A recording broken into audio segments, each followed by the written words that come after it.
Tibère devint le deuxième empereur romain, malgré les tentatives d'Auguste pour empêcher cela. Mais comment a-t-il atteint cette position? Revenons en l'an 42 avant Jésus-Christ. Seulement 2 ans après l'assassinat de Jules César, le père de Tibère, nommé Tibère Claude Néron, était un homme connu pour changer fréquemment de camp. Initialement, il soutint Jules César dans la guerre civile contre Pompée, mais ensuite, il félicita les sénateurs qui assassinèrent César. Claude Néron s'allia ensuite à Lucius Antonius, frère de Marc-Antoine, et incita une rébellion contre Octavien. Cette action entraîna une guerre qui causa de grandes destructions et la mort du grand-père de Tibère. En conséquence, la famille de Tibère affronta de nombreuses difficultés. La défaite de Lucius Antonius força son père à fuir en Sicile puis en Grèce. La mère de Tibère, Livia Drusilla, était une femme de grand prestige à Rome, appartenant à la dynastie claudienne. En novembre 42 avant Jésus-Christ, Livia, alors âgée de seulement 17 ans, donna naissance à son premier fils, Tibère Claude Néron. Après de nombreuses difficultés, 3 ans plus tard, en 39 avant Jésus-Christ, la famille de Tibère réussit à retourner à Rome, mais ils affrontèrent encore des problèmes, y compris des difficultés financières et la récupération de leurs propriétés confisquées. Pour garantir un avenir meilleur à Tibère, sa famille réussit à ce qu'il soit adopté par un sénateur riche. La même année, Livia tomba enceinte de son deuxième fils, Néron Claude Drusus. Outre les difficultés financières, le couple traversa une épreuve de fidélité lorsqu'Octavien s'intéressa à Livia, qui répondit à ses sentiments en devenant sa maîtresse. À cette époque, Octavien n'avait que 24 ans et Livia moins de 20. Octavien décida de divorcer de Scribonia juste après la naissance de leur fille, Julia. Pour un divorce dans la Rome antique, il suffisait que le mari dise « Prends tes affaires pour toi ». Octavien ajouta qu'il ne supportait plus le caractère amer de Scribonia.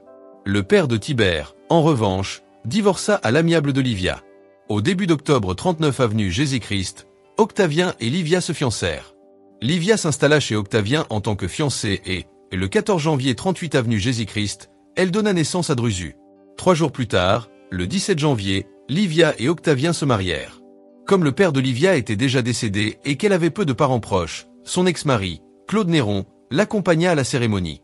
Les années passèrent, en 32 avenue Jésus-Christ, le père de Tibère mourut. Après sa mort, Tibère et son frère Drusus allèrent vivre avec Livia et Auguste, ainsi qu'avec la fille d'Auguste, Julia, et leur cousin, Marcellus. À 13 ans, Tibère eut l'occasion de participer à un défilé triomphal de son père adoptif, Auguste, célébrant la victoire sur Marc-Antoine et Cléopâtre à la bataille d'Actium. Tibère défila à cheval aux côtés d'Auguste, marquant l'une de ses premières apparitions publiques. Lorsqu'Auguste avait environ 40 ans, il tomba gravement malade et faillit mourir. Cela le poussa à envisager plusieurs héritiers potentiels, y compris le jeune Tibère et Drusus. À 17 ans, Tibère commença à être formé et entra officiellement en politique, recevant le poste de questeur sous la direction directe d'Auguste. De plus, il eut le privilège de se porter candidat à la préture et au consulat avant l'âge minimum requis par la loi. À moins de 20 ans, Tibère était déjà à la tête d'une grande armée, participant à des campagnes militaires, notamment dans le conflit contre l'Empire parthe. Tibère solidifia sa réputation en tant que leader habile et stratégique.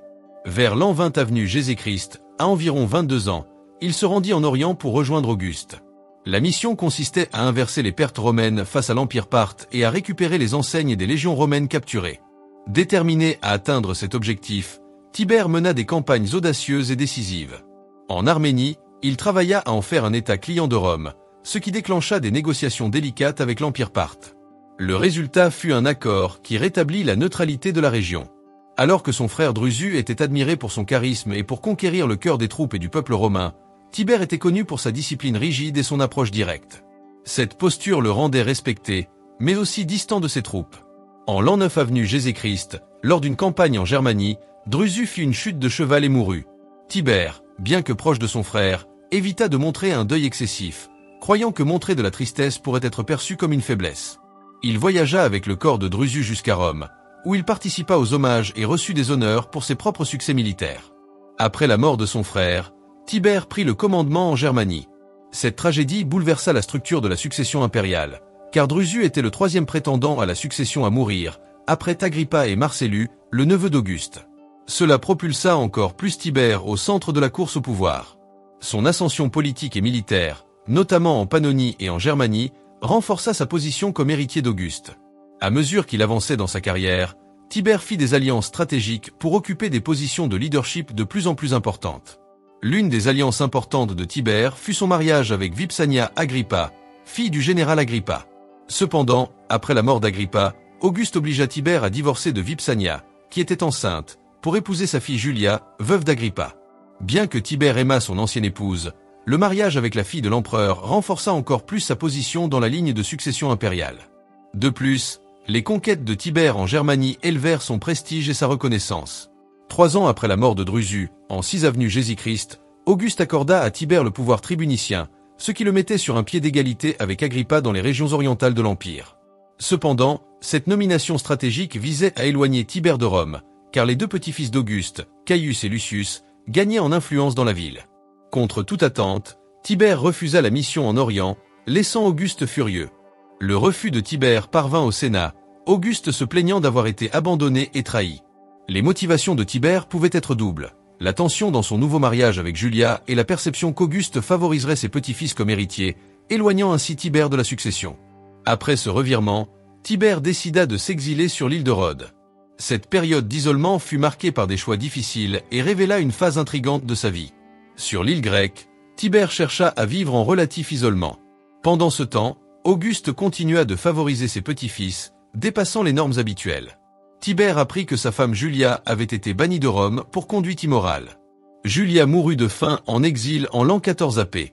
Jésus-Christ, ce qui non seulement ébranla la relation de Tibère avec Auguste, mais le laissa aussi dans une position plus fragile face à la mort éventuelle de l'empereur. Entre les années 2 et 1 avenue Jésus-Christ, Tibère demanda à retourner à Rome, mais sa demande fut refusée. Auguste laissa Tibère à Rhodes contre son gré, une période que Suétone, l'historien, décrivit comme le point le plus bas et le plus incertain de la vie de Tibère. Ses statuts furent renversés et l'hostilité grandit au point que sa vie était en danger. Des années plus tard, en 2 AP, Jésus-Christ, le petit-fils d'Auguste, Caius, permit à Tibère de retourner à Rome, bien qu'il fût tenu à l'écart de la vie publique. Même restreint de prendre des postes, Tibère était de retour dans les couloirs du pouvoir. N6 AP. Jésus-Christ, Tibère fit face à une révolte en Pannonie, déplaçant ses forces vers l'est. Initialement, il adopta une approche prudente, ce qui lui valut des critiques, mais cette stratégie se révéla efficace à la fin. Tibère resta calme et évita des méthodes qui auraient accru les souffrances de ses hommes. La victoire décisive en 8 AP. Jésus-Christ solidifia sa réputation de stratège militaire. À son retour de Pannonie, Tibère fut acclamé pour sa victoire, renforçant ainsi sa position de successeur d'Auguste. En reconnaissance de son importance, Auguste accorda à Tibère des pouvoirs égaux aux siens en 12 AP. Jésus-Christ. L'année suivante, Tibère devint corrégent avec Auguste, posant les bases de sa future direction. Le 19 août 14 AP. Jésus-Christ, Auguste décéda à l'âge de 75 ans. Son corps fut incinéré avec tous les honneurs et cérémonies dues, et le Sénat le déclara divinité. Le testament d'Auguste confirma Tibère, alors âgé de 55 ans, comme son unique héritier survivant. La transition de pouvoir se fit pacifiquement, sans défi de rivaux. Ainsi, Tibère, maintenant au sommet du pouvoir, assuma le rôle difficile de succéder à l'homme qui avait façonné le destin de Rome pendant tant d'années. L'histoire de Tibère témoigne de la persévérance et de la stratégie au milieu de complexes intrigues politiques et militaires. Depuis sa jeunesse tumultueuse jusqu'à son règne en tant qu'empereur, Tibère affronta de nombreux défis, mais réussit à consolider sa position et à laisser un héritage significatif dans l'histoire de Rome. Son parcours, marqué par des décisions difficiles et des victoires stratégiques, nous offre une vision fascinante d'un leader qui, malgré toutes les adversités, parvint à maintenir la stabilité de l'Empire. Vous voulez en savoir plus sur Tibère et d'autres personnages historiques admirables? Abonnez-vous à notre chaîne et n'oubliez pas de liker pour ne manquer aucun détail de ces incroyables histoires.